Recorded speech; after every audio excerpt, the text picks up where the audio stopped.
Hey everyone, welcome back. Today we're tackling something I know a lot of you are dealing with. Trying to find that balance between being a mom and having a career.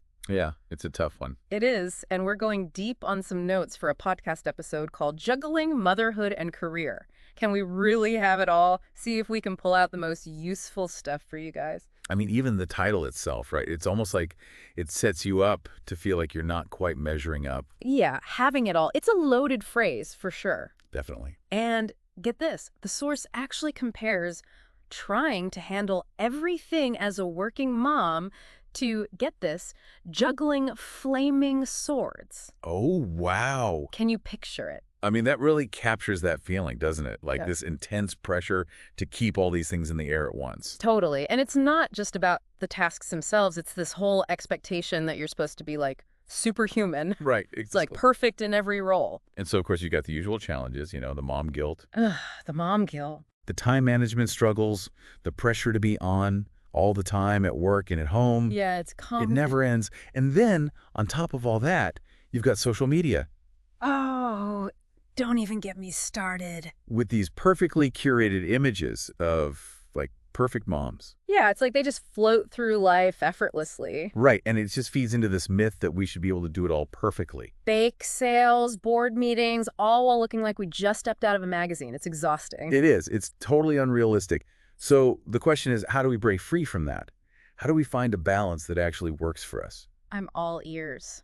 Well, the source makes a really important point. The first step is recognizing that this whole doing it all perfectly thing, it's a myth. A myth. It's a fantasy. Real life is messy. It really is. And that's okay. We need to accept that. So true. But even if we ditch that whole perfection thing, there are still real challenges. I mean, the source even talks about like finding affordable childcare. Oh, absolutely. That's a huge one. You just- And that's where you start to see how these individual struggles, they're actually tied to these bigger societal issues. Right. If good quality childcare is so expensive that most families can't afford it, then that's a massive barrier to finding any kind of balance. It is. We could probably do a whole other deep dive on just that topic alone.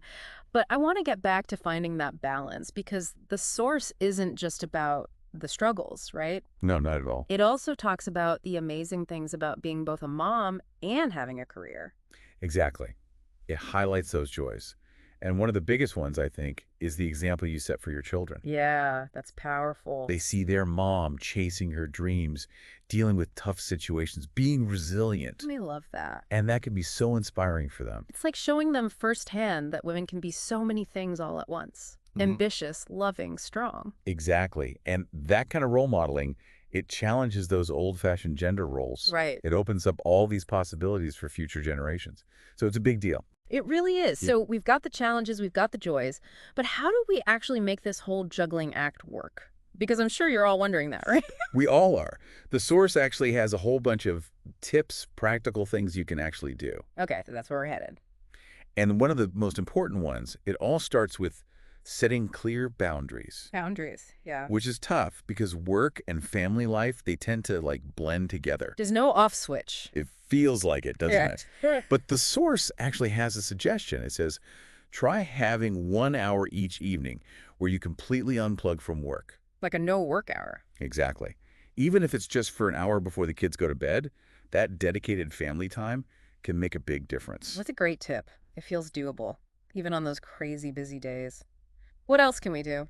What other tips are in there? Welcome back. So we were talking about boundaries, which is really important, but it's just one piece of the puzzle. Oh, yeah. It's a big puzzle, isn't it? I mean, trying to fit everything in, it's like sometimes I feel like I'm playing Tetris with my life, you know? You're telling me?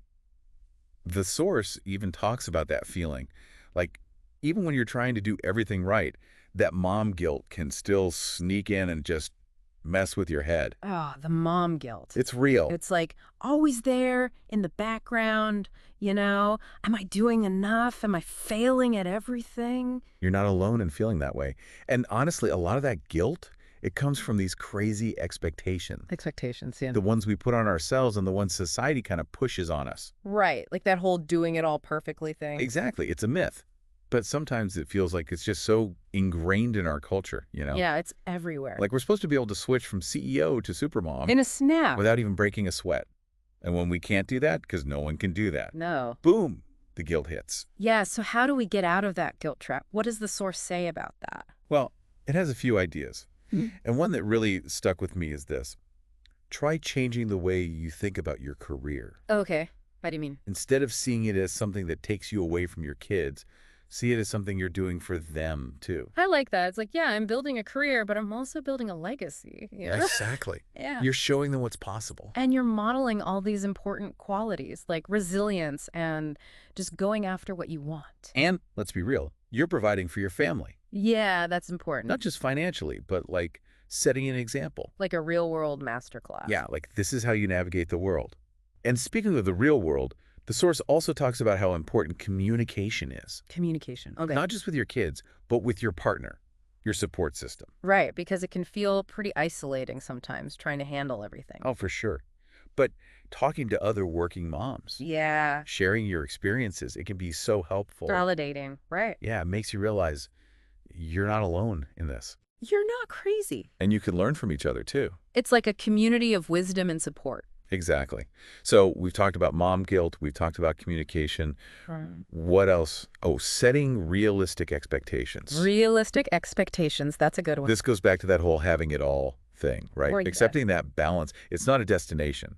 It's more like a constant process of adjusting. Right. Oh, I like that. It's like surfing. Surfing, yeah. Yeah, you're riding the waves and you're always adjusting to stay up, Yeah, I get it. Some days are smooth, some days are choppy, but you learn how to ride it out.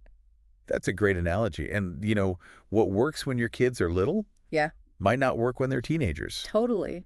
And your career, your priorities, those might change too. Right. It's all about being flexible. Exactly. Recognizing that balance might look different over time. What worked for you 5 years ago might not work today. And it's okay. And part of that flexibility, I think, is being willing to prioritize, making conscious choices about where you want to focus your energy. It's okay to say no to things. It's essential. You can't be everything to everyone all the time. And that's where that ruthless prioritizing comes in, right? Exactly. Yeah.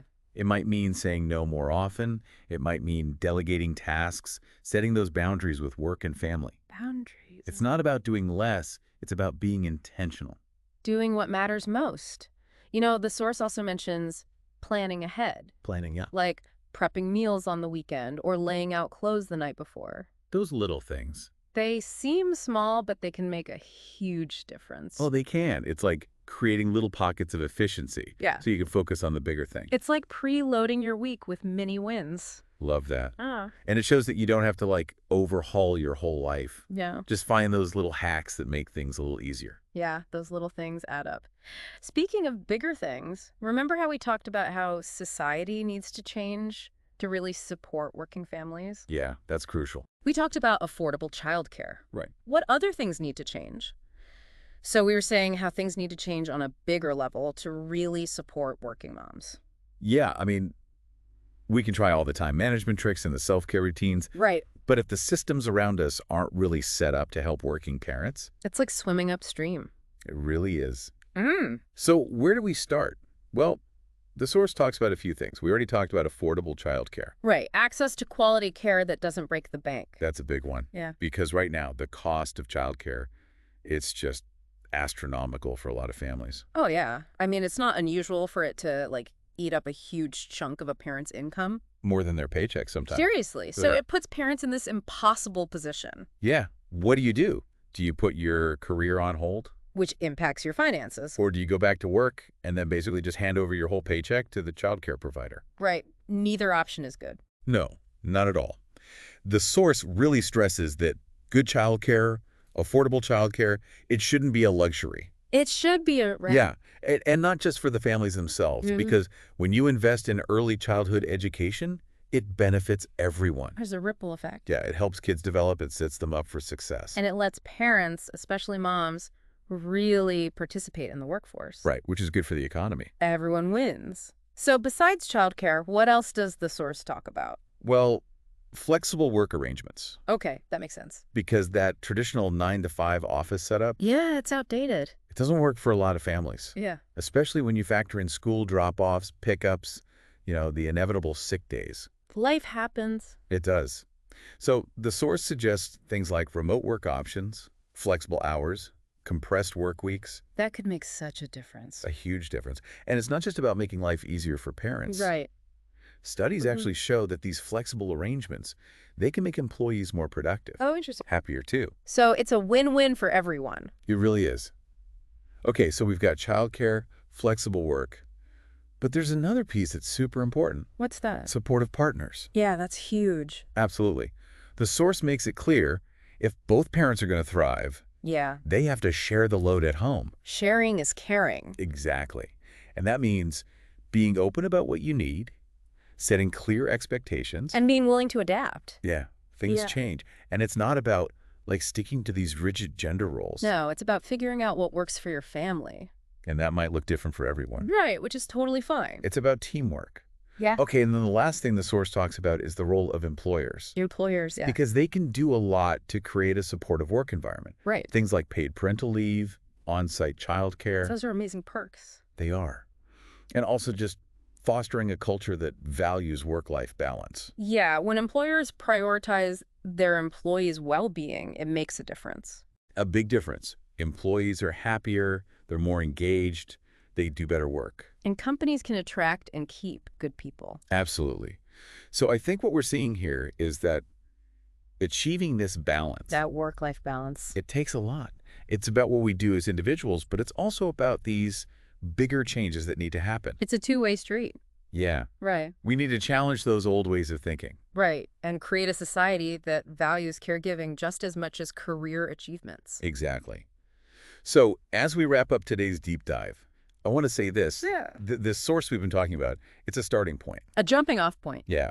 We've had a conversation, but it's really up to each of us to keep digging into this. Right. And to advocate for change. In our workplaces, in our communities. And to support each other. Because when moms thrive, everyone benefits. So true. Well, thanks for joining us on this deep dive. We'll catch you next time.